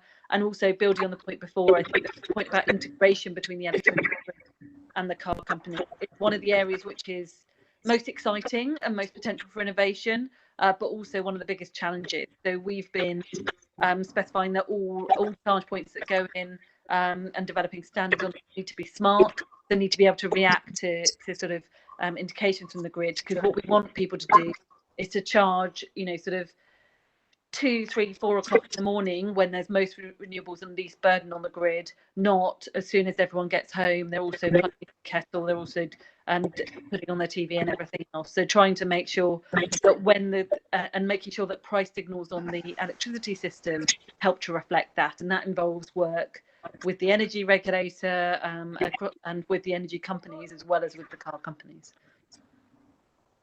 Great, thank you very much. Do any of the other panelists want to comment on that, the relationship? Oh, great, yes. If I can, go ahead. No, I think we shouldn't get caught up with with how much is coal and how much is, or rather thermal, and how much is renewable. What is clearly visible in the country is that there is an acceleration of renewable energy. So the share of renewable energy very clearly is going up. Policies are very clear on this. These will be going up. I don't think we should wait till renewables reaching a certain percentage before looking at electric. So I think it's that's given the direction of where electricity is going to come from over the years. I think it's a no-brainer that we should move towards electric. The other thing I wanted to add is, if you really start optimal use of the batteries, most vehicles, personal vehicles, are used only 4% of the day. 95 to 96% of the day they are idle. Could that not be storage for electricity, and in a way furthering the feasibility of renewables? So I think that's why I said this vehicle to grid integration is very important, because it not only helps the electric mobility, it also helps renewable energy generation. Thanks. That's a really good point about grid integration. Is that something which which others on the panel are also focused on? Is that the case of West Bengal in the UK, or in the kind of public transport sector? Do you have any other thoughts from the panelists on that? Yeah, if I can add a point here. So we have done a detailed simulation of the bus transport system in the city of Bangalore. And we have actually looked at the energy consumption of the buses, where the emissions are coming from. So over the life cycle of the bus, actually, despite the current share of thermal power to remain, it's still going to be more emission friendly.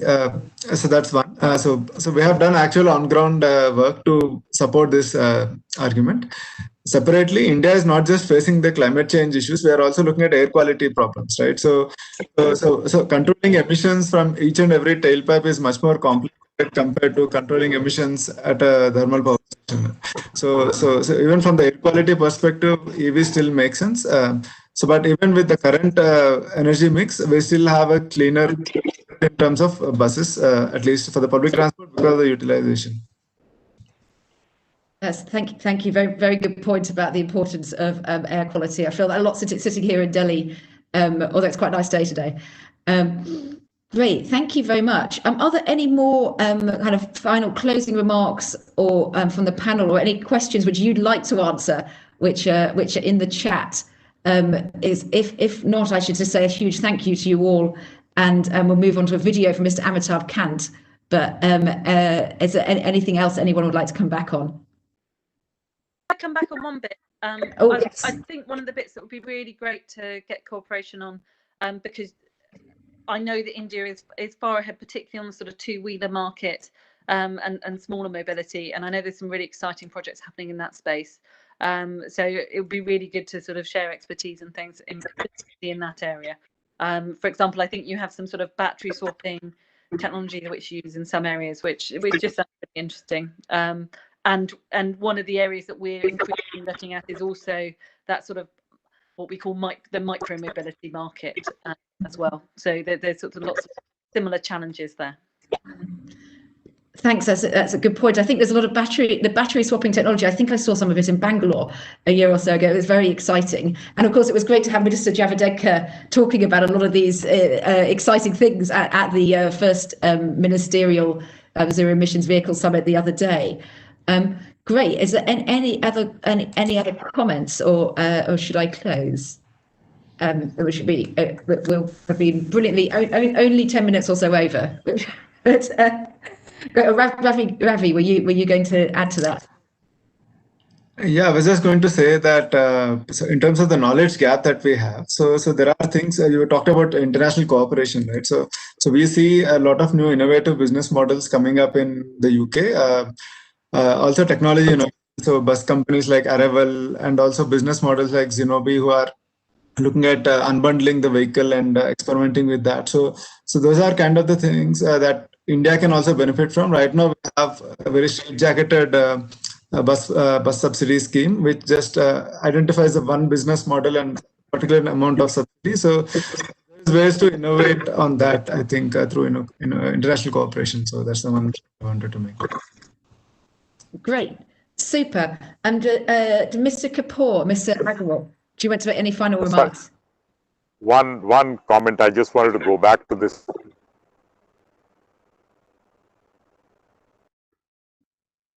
I'm just going back to a little study that I had got a group of students to do on why are people not shifting to electric mobility in the city of Hyderabad. And the result we came back with, predominant finding was a lot of people said we don't know about it. I mean, this is just to highlight the importance of creating awareness. But how do you create awareness? I think the way to create awareness is to really have a nucleus of vehicles on the road which are visible. The kind of visible vehicles you would see are auto rickshaws in India, taxis, buses. You need to have a nucleus of visible vehicles. That is the best way to create awareness. I think that's one of the things. Yeah. So one of the things we're doing in the UK context and actually launching. They'll be available from the 8th of December is green number plates, which is for zero emission vehicles, essentially just to raise that awareness, so that all number plates do have a sort of flash on if they are zero emission, and we're applying that to buses and things as well. Oh, great! So next time I go back to London, I'll be able to see what all the green vehicles are. Hopefully. Fantastic. Great. In that case, great, a positive note to end on. Thank you again very much to all of the expert panelists. That was a really interesting discussion, and thanks as well for being really engaged in an interactive format in a webinar, which I know can be tricky. So thank you again. And now, having talked a lot about the need for a long-term plan and for the importance of government policymakers. Before we move to our concluding remarks, I'm delighted to say that we have a video from Mr. Amitabh Kant, who all of the Indian attendees will know as the chair of Niti Aayog. And under whose leadership Niti Aayog has introduced a number of innovative policies and steps to usher in the electric mobility revolution in India. We've been really pleased at the British High Commission to collaborate in partnership with Niti Aayog for some time, and it's great to have Mr. Kant here today. So if it is okay then for Terry to, oh yeah, you've got video is on screen. Great, let's hear from Mr. Kant. Ladies and gentlemen, India is the world's largest two-wheeler, three-wheeler, and tractor manufacturer. We are the world's second largest bus manufacturer, the third largest heavy truck manufacturer, and the fourth largest car manufacturer. The auto sector accounts for almost 7.1% of India's GDP currently, and 49% of its manufacturing sector. The Indian auto component industry has witnessed strong revenue growth of about 13% CAGR from 2013 to 19 to reach $57 billion. The world is at the cusp of mobility revolution, which is going to be shared, connected, and zero emissions. Rapid technological evolution is driving the transportation revolution in the world.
Thank you, Natalie, from this side before you leave. May I now hand it over to Daniel and Haimanti for the closing remarks. Thank you very much, Dr. Annapurna, and apologies for the low quality of my video, but hopefully I've got a few useful things to say. So all in all, I think an incredibly rich discussion. It's always very hard to summarize, but I'm going to attempt to do that. I think the first thing just to say is that having heard from such a range of stakeholders, it's a real who's who of the EV world, from the private sector, government. Great to have our partners, Italy alongside the UK, on COP, representatives of government of India. And I think what that's shown is it's really important for all voices to be heard. And I think that's the first thing I've taken away from this webinar, is just how it's providing a platform for all voices to be heard and show that we're really, really keen to listen to what people have to say about this key theme.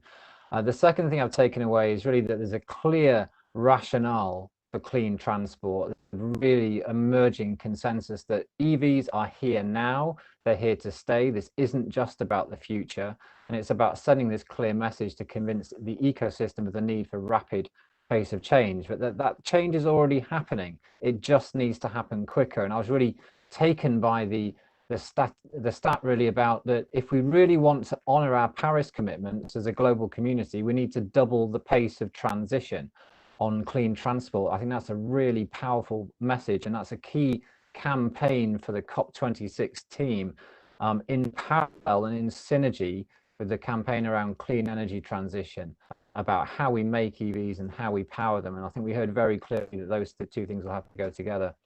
So I'm just going to very quickly summarize. I heard 7 things I just wanted to say, seven key points. So the first one is clearly about leadership and targets. And I think the word moonshot was really helpful.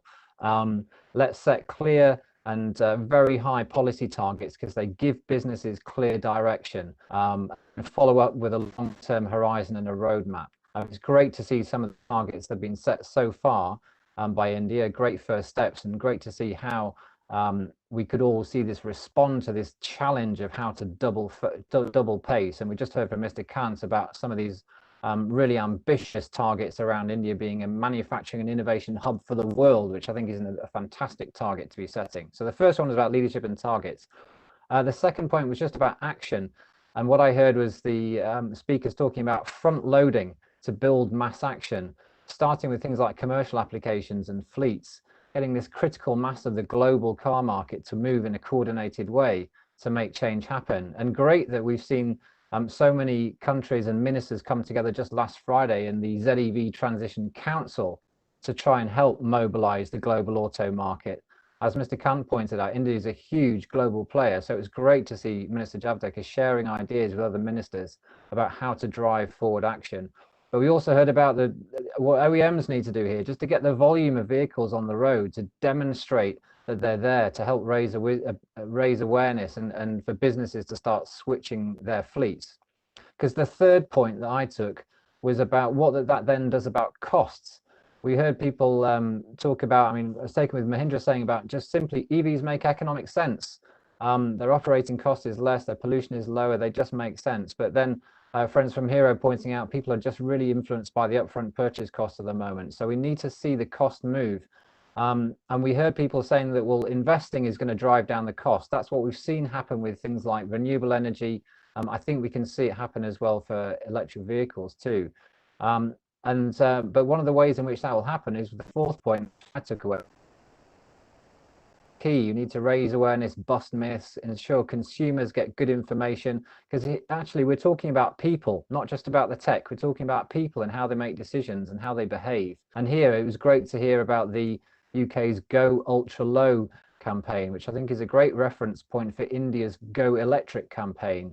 How to get information on buying costs, on running costs, on how and where you can charge, and also some of the things we've learned about how you help to nudge behavior. So that awareness piece is really critical. The fifth one, which obviously attracts a lot of attention, is technology. And we heard about how technology can drive improvements. And there it was a good reminder to hear that that's about the smart grids that we need to absorb and charge EVs, as well as the technology required to actually make the vehicles themselves. And as well, the advanced materials, the drivetrains, all those different components, as well as just batteries, important though batteries are at the heart of electric vehicles. And we heard from real cutting edge technology providers about how to make sure we're not just investing in innovation from the 1970s, as we heard, but thinking about the next generation. And that's something that the UK is really proud to have a lot of capability on. And we're really pleased to be sharing and co-creating ideas with India on the next stage of technology, particularly on its domestic manufacturing capability. I was very taken with the idea of does India want to outsource its energy security to others, or does it want to develop its own manufacturing and innovation capability? And heard very clear message from Indian colleagues there about that the indigenous capability is a really, really high priority. So my final points I picked up were one on collaboration and one on adapting as we go. So collaboration, I think domestically we heard the importance of linking government and business together with research and innovation. That's certainly worked for us in the UK, making sure those players are joined up, but also internationally between countries. And I think this is part of what we're here to do today, is to help share those lessons. And again, just great to see structures like the ZEV Transition Council helping to bring countries together on that. And then the idea of learning as we go. We don't have all the answers yet, but we're going to adapt and correct policy, correct technology as we go. I was taken with the ideas that we heard about how Delhi policy has already been updated based on how we understand mindsets and how people behave. And also just the diversity of approaches needed. We need a differentiated approach that's matched to India's own internal diversity, its urban and rural communities, and the fact that we're going to need some different solutions that are matched to place. So we need to set big targets, make a plan, get infrastructure in as a priority, get commercial applications and business engaged, get fleets up and running, get good products in the marketplace, and work together on everything, on the shared solutions about how we drive down costs and how we learn as we go. So lots of things to take away. And we obviously need some further discussion on lots of these subtopics, and we'll be helping to facilitate that in the new year as the British High Commission, including as part of our monthly COP26 dialogues. And we're also going to be taking forward some really exciting UK-India partnerships and collaborations, including on this important piece of knowledge sharing and awareness raising. So that's my summary. Lots to take from the conversation today. Wonderful to get such a rich and diverse set of viewpoints, and clearly a lot more to be thinking about as we move forward. Thank you.